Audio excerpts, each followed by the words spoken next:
आप सभी को जय मसीह की। द बाइबल पोर्शन में आपका स्वागत है। हमारा आज का वचन है निर्गमन की पुस्तक 12वां अध्याय वचन 37 से 51।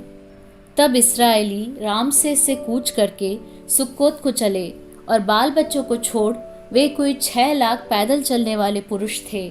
उनके साथ मिली जुली हुई एक भीड़ गई और भेड़ बकरी गाय बैल बहुत से पशु भी साथ गए।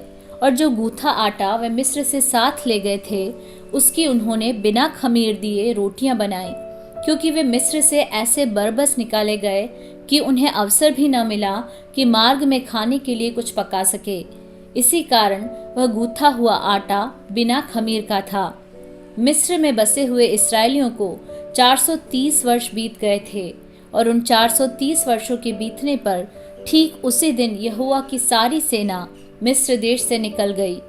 यहोवा इस्राएलियों को मिस्र देश से निकाल लाया, इस कारण वह रात उसके निमित्त मानने की योग्य है। यह यहोवा की वही रात है जिसका पीढ़ी पीढ़ी में मानना इस्राएलियों के लिए अवश्य है।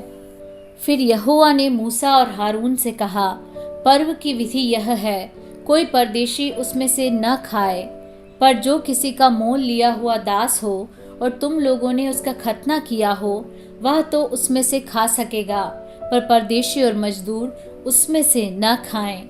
उसका खाना एक ही घर में हो, अर्थात तुम उसके मांस में से कुछ घर से बाहर न ले जाना और बलि पशु की कोई हड्डी न तोड़ना। पर्व का मानना इस्राएल की सारी मंडली का कर्तव्य है। और यदि कोई परदेशी तुम लोगों के संग रहकर यहोवा के लिए पर्व को मानना चाहे तो वह अपने यहाँ के सब पुरुषों का खतना कराए, तब वह समीप आकर उसको माने और वह देशी मनुष्य के तुल्य ठहरेगा। पर कोई खतना रहित पुरुष उसमें से न खाने पाए। उसकी व्यवस्था देशी और तुम्हारे बीच में रहने वाले परदेशी दोनों के लिए एक ही हो।